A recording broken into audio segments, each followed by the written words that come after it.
On some real talk today, my friends. I got to put something out there. People, I'm sorry, but there are just some people that are just evil. They live, actually, let me stop that. In the Bible, it says wolves live in sheep clothing. Wolves will make you feel sorry for them while they're in their sheep clothing. Wolves will make you fall for their side while they're in their sheep clothing. Wolves will lead you astray while they're in their sheep clothing. And then the moment that you become strong enough to be aware that they are wolves, they will dig their talons into you and try to rip you apart. It is crazy. I have broke up with this girl. I'm not even going to put her name out there because I'm not as dirty as you is.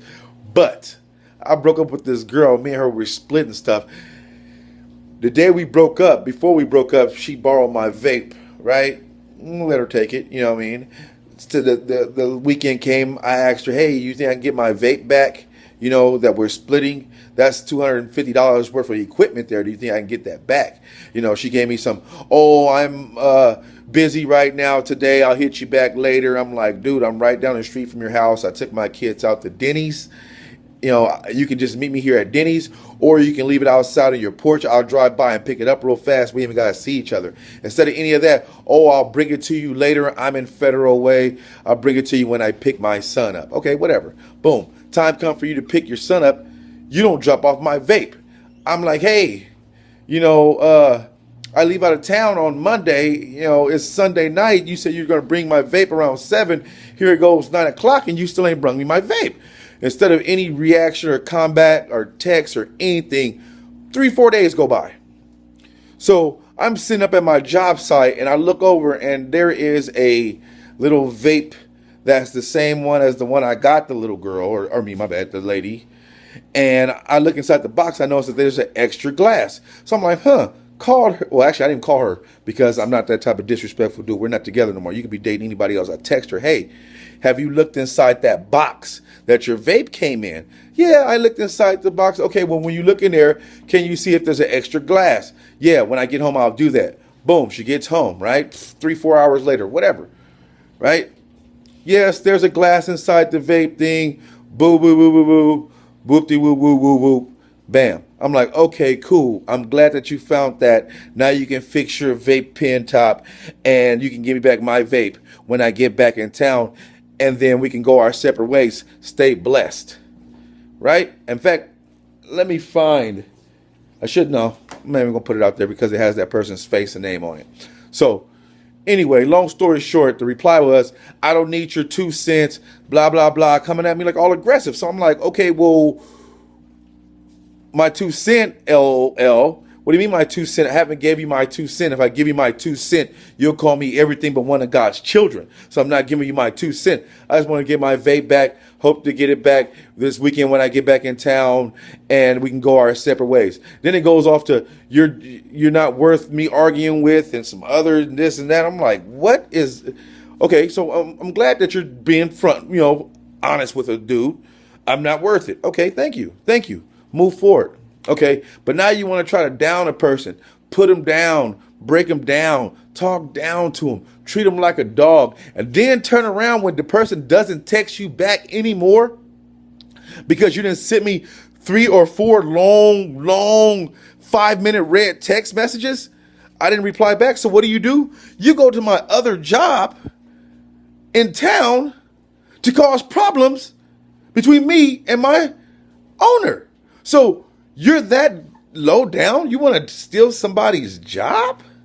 Like, dang, that is pretty low. I mean, didn't you say you don't want to speak to me no more? Let's move on. Okay, if you want to speak to me no more, you want to make sure that I'm homeless? No, you want drama. That's the sad part. Okay, I'm sorry. I don't want to put all you guys in the same boat. But to me, it seems like with this day and age, you women don't want no good man. You don't want no working man. You don't want no one that's going to bend to your will, live for you, love you to death. You want that dude that you can complain about that's going to treat you like garbage so you have something to say about him. Because if you find a dude who doesn't have any of that, you invent stuff for him to have by treating him like garbage, pushing him away, or doing whatever you need to do to make sure you're not going to be with that guy. So that way you could tell everybody else how there's no good dudes in the world. But really, you just push them all away. That's a crazy thing to do. But crazy is what crazy does. So with that being said, that person, I can honestly attend to say, I think she has schizophrenia. I'm sorry, but yes, there's plenty of times where me and a friend has been talking and she's on the other side of the room and she swears up and down that I done said something or he done said something about her. I'm like, well, why would any of us do that? But obviously it's the type of people that you be around, and it's that damn demon on your shoulders that's whispering in your ear, telling you all these horrible things. So guess what, my friend? I'm staying prayed up. Yes. I'm going to go grab my Bible now. Yes. Give me a couple prayers in and get them demons away from me, because now that me and her is done, that's how the demons move. They wait till you be at your weakest moment or your downtime or your upset time or your depressed time. And then when you two split, or the two coexisting entities or humans split from each other, he goes on to the stronger one because he's already ate up all the soul from the other evil demon. Yeah, he leaves a minion or two with him, so that way when that person finds him somebody else, they can latch on to that demon, also can pull that other person down. So right now I'm getting prayed up.